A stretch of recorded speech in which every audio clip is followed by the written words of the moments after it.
ಭಾರತ ಅನೇಕ ಧರ್ಮಗಳಿಂದ ಕೂಡಿದ ದೇಶ. ಇಲ್ಲಿ ನಾವು ಹಿಂದೂ, ಬೌದ್ಧ, ಜೈನ, ಸಿಖ್ ಧರ್ಮಗಳು ಸ್ಥಾಪನೆಗೊಂಡು ಬೆಳವಣಿಗೆ ಆಗ್ತಾ ಇರೋದನ್ನ ನೋಡಬಹುದು. ಭಾರತದಲ್ಲಿ ಹಿಂದೂ ಧರ್ಮವು ಬಹುಸಂಖ್ಯಾತರ ಧರ್ಮವಾಗಿದ್ದು, ನಮ್ಮ ಪವಿತ್ರ ಗ್ರಂಥಗಳಾದ ವೇದಗಳು, ರಾಮಾಯಣ, ಮಹಾಭಾರತ, ಭಗವದ್ಗೀತೆ ಪ್ರತಿದಿನ ದೇಶದ ಮೂಲೆ ಮೂಲೆಗಳಲ್ಲೂ ನಾವು ಪಠಿಸುವುದನ್ನು ನೋಡಬಹುದು. ಅದನ್ನು ಎಲ್ಲರೂ ಕೂಡ ಗೌರವಿಸ್ತಾರೆ. ಗೋವು ನಮ್ಮ ಮಾತೆ. ಗೋವನ್ನು ನಾವು ಪೂಜನೀಯ ದೃಷ್ಟಿಯಿಂದ ನೋಡ್ತೀವಿ. ಭಾರತದ ಯಾವುದೇ ಜಾತಿ, ಮತ, ವರ್ಣದ ಭೇದವಿಲ್ಲದೆ ಆತ್ಮದ ಇರುವಿಕೆ, ಕರ್ಮ ಸಿದ್ಧಾಂತ, ಮೋಕ್ಷ ಸಾಧನೆ ಮುಂತಾದ ಹಿಂದೂ ಧರ್ಮದ ಮೂಲಭೂತ ತತ್ವಗಳನ್ನು ನಾವು ಒಪ್ಕೊಂಡಿದ್ದೀವಿ. ಹಿಂದೂ ಧರ್ಮದಲ್ಲಿ ಶೈವ, ವೈಷ್ಣವ ಪಂಥಗಳೆಂಬ ಪ್ರಭೇದಗಳಿದ್ದರೂ ಭಾರತದ ಎಲ್ಲ ಭಾಗದಲ್ಲೂ ಶಿವ ಮತ್ತು ವಿಷ್ಣುವಿನ ಆರಾಧಕರಿದ್ದು, ಅದರ ಗುರುತಿಗೆ ಭಾರತದ ಮೂಲೆ ಮೂಲೆಯಲ್ಲಿಯೂ ದೇವಸ್ಥಾನಗಳಿವೆ. ಶಂಕರಾಚಾರ್ಯರಿಂದ ಸ್ಥಾಪಿತವಾದ ಭಾರತದ 4 ಮೂಲೆಯ ಮಠಗಳಾದ ಬದರಿನಾಥ್, ದ್ವಾರಕಾ, ಜಗನ್ನಾಥ್ಪುರಿ ಮತ್ತು ಶೃಂಗೇರಿಗಳು ಹಿಂದೂಗಳ ಪವಿತ್ರ ತೀರ್ಥಸ್ಥಳಗಳಾಗಿದ್ದು, ಭಾರತೀಯರಲ್ಲಿ ಏಕತೆ ಮೂಡಿಸಲು ಸಹಕಾರಿಯಾಗಿದೆ.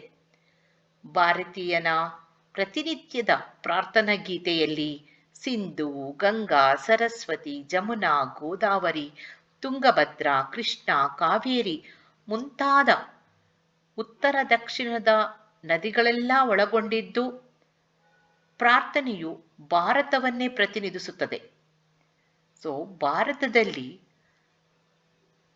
ಭಾರತದಲ್ಲಿ ನಾವು ಭಾರತ್ ಮಾತೆಯನ್ನ ನಮ್ಮ ತಾಯಿ ಅಂತ ನಾವು ಪೂಜೆ ಮಾಡ್ತೀವಿ. ಹಾಗಾಗಿ ಭಾರತದಲ್ಲಿರುವ ಸಮಸ್ತ ನದಿಗಳನ್ನು ಕೂಡ ನಾವು ನಮ್ಮ ಪ್ರಾರ್ಥನೆಯಲ್ಲಿ ಇನ್ಕ್ಲೂಡ್ ಮಾಡ್ಕೊಳ್ತೀವಿ. ಭಾರತದ ಮೂಲೆ ಮೂಲೆಯಲ್ಲೂ ತಡೆಯಿಲ್ಲದೆ ಮುಂದುವರಿಯುತ್ತಿದೆ ಎಲ್ಲ ಥರದ ಹಿಂದೂ ವೇದ ಪಾಠಗಳು. ಮತ್ತೆ ಹಿಂದೂಗಳು ಗೋವು ಮತ್ತೆ ವೇದಗಳನ್ನು ಪೂಜಾಹಾರವೆಂದು ನಂಬಿದ್ದೀವಿ. ಸಂಸ್ಕೃತನ ನಾವು ಪೂಜನೀಯ ಭಾಷೆ ಅಂತ ಕೂಡ ನಾವು ಅಂಗೀಕರಿಸಿದ್ದೀವಿ. ಮಹಾದೇವತೆಗಳಾದ ಶಿವ ಮತ್ತು ವಿಷ್ಣು ಭಾರತದ ಎಲ್ಲ ಭಾಗದಲ್ಲೂ ಕೂಡ ಪೂಜಿಸಲ್ಪಡ್ತಾರೆ. ಭಾರತದಲ್ಲಿ ಆಳ್ವಿಕೆ ಮಾಡಿದ ಸುಮಾರು ರಾಜರುಗಳು ಚಕ್ರವರ್ತಿ ಪದವಿಯನ್ನು ತಗೊಳ್ಬೇಕು ಅಂತ ಹೇಳಿಕೊಂಡು ಘೋರವಾದ ಯುದ್ಧಗಳನ್ನೆಲ್ಲ ಮಾಡಿದ್ದಾರೆ. ಅನೇಕ ಸಂಸ್ಕೃತ ಸಾಹಿತ್ಯಗಳು ಚಕ್ರವರ್ತಿ, ಸಾಮ್ರಾಟ್, ಏಕೋರಾಟ್ ಮುಂತಾದ ಹೆಸರುಗಳು ತಿಳಿಸುತ್ತವೆ ಅವರೆಷ್ಟು ಕಷ್ಟಪಟ್ಟರು ಅವರು ಚಕ್ರಾಧಿಪತಿ ಆಗೋದಿಕ್ಕೆ ಅಂತ ಹೇಳಿಕೊಂಡು. ಸೊ ಕೌಟಿಲ್ಯನ ಅರ್ಥಶಾಸ್ತ್ರವು ಚಕ್ರವರ್ತಿ ಎಂಬುದನ್ನು ವಿಶದವಾಗಿ ತಿಳಿಸುತ್ತದೆ. ಅದರ ಪ್ರಕಾರ ಹಿಮಾಲಯದಿಂದ ಸಮುದ್ರದೊಳವರೆಗಿನ ಭೂಪ್ರದೇಶವನ್ನು ಹೊಂದಿರುವ ರಾಜನನ್ನು ಚಕ್ರವರ್ತಿ ಅಂತ ಕರೀತಾರೆ.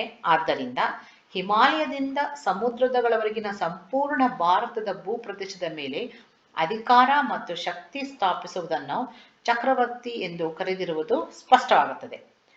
ಸೊ ಒಬ್ಬ ರಾಜ ತುಂಬ ಪ್ರಬಲ ರಾಜ ಅಂತ ಅನ್ಸ್ಕೊಳ್ಳೋಕ್ಕೆ ತಾನು ಸಂಪೂರ್ಣ ಭಾರತದ ಚಕ್ರವರ್ತಿ ಎಂಬುದನ್ನು ಜಗತ್ತಿಗೆ ತೋರಿಸ್ಬೇಕು ಅಂತ ಅವನು ಬೇರೆ ಬೇರೆ ಥರದ ಯಾಗಗಳನ್ನು ಮಾಡ್ತಾ ಇದ್ರು. ಅದರಲ್ಲಿ ಸ್ವಲ್ಪ ಫೇಮಸ್ ಆಗಿರೋ ಯಾಗಗಳಂದರೆ ಅಶ್ವಮೇಧ ಯಾಗ, ರಾಜಸೂಯ ಯಾಗ ಮತ್ತು ವಾಜಪೇಯ ಯಾಗ. ಈ ಥರ ಬೇರೆ ಬೇರೆ ಥರದ ಯಾಗಗಳನ್ನು ಅವರು ಮಾಡ್ತಾ ಇದ್ರು.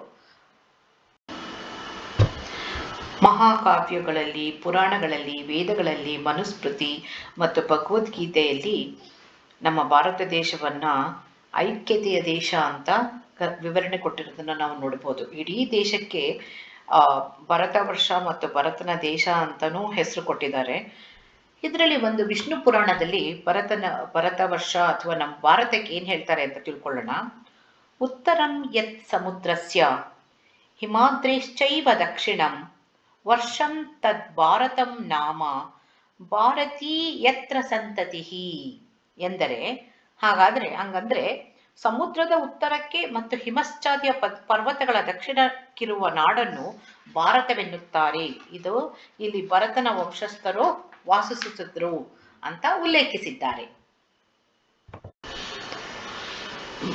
ಭಾರತ್ ಮಾತೆಯು ವಿವಿಧ ಧರ್ಮಗಳನ್ನು ತಾಯಿಯಾಗಿ ಪೋಷಿಕೆಯಾಗಿ ಇಲ್ಲಿ ಬೆಳೆಸಿದ್ದಾಳೆ. ಭಾರತೀಯರು ಅನಾದಿ ಕಾಲದಿಂದ ಕೂಡ ಬೆಳೆಸಿಕೊಂಡು ಬಂದ ಧಾರ್ಮಿಕ ಸಹಿಷ್ಣುತೆಯ ಪ್ರಭಾವದಿಂದಾಗಿ ತನ್ನ ಮೇಲೆ ದಾಳಿ ಮಾಡಿದ ಮುಸ್ಲಿಮರನ್ನು ಮತ್ತು ಕ್ರಿಶ್ಚಿಯನ್ ಧರ್ಮಗಳಿಗೂ ಇಲ್ಲಿ ಆಶ್ರಯ ನೀಡಿದ್ದಾಳೆ. ಇಂದು ಅಸ್ತಿತ್ವದಲ್ಲಿರುವ ವಿವಿಧ ಧರ್ಮೀಯರು ತಾವೆಲ್ಲ ಭಾರತೀಯರು ಎಂಬ ಮನೋಭಾವನೆ ಬೆಳೆಯುವಂತೆ ಮಾಡುವಲ್ಲಿ ಹಿಂದೂ ಧರ್ಮ ಮತ್ತು ಸಂಸ್ಕೃತಿಯ ಸಹಿಷ್ಣುತೆಯ ಅಂಶವು ಪ್ರಧಾನವಾದದಂತ ತಿಳ್ಸಕ್ ನಾನು ತುಂಬ ಇಷ್ಟಪಡ್ತೀನಿ. ಈ ಧಾರ್ಮಿಕ ಐಕ್ಯತೆ ಬೆಳೆಯಲು ವಿವಿಧ ಧರ್ಮಗಳ ಸಾಧು ಸಂತರು ಮತ್ತು ಪ್ರವಾದಿಗಳ ನಡುವಿನ ಸ್ನೇಹ ಹಾಗೂ ಭಾವೈಕ್ಯತೆಯೇ ಕಾರಣ ಆಗಿದೆ.